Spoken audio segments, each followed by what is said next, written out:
Nah, ini dia. Kasihin sama dia.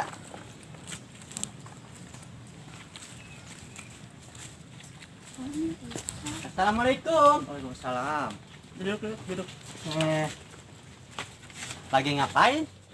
Ini kan sekarang mau Ramadan, mau banyak-banyak ini. Wah, kayaknya lagi bingung ya. Iya. Mau gak akar kelapa? Oh, mau dong. Nih, Nah. gurih dan nikmat. Kok keras begini sih? Ya iyalah, karena ini dibuat dari akar kelapa asli yang diambil dari belakang rumah emak.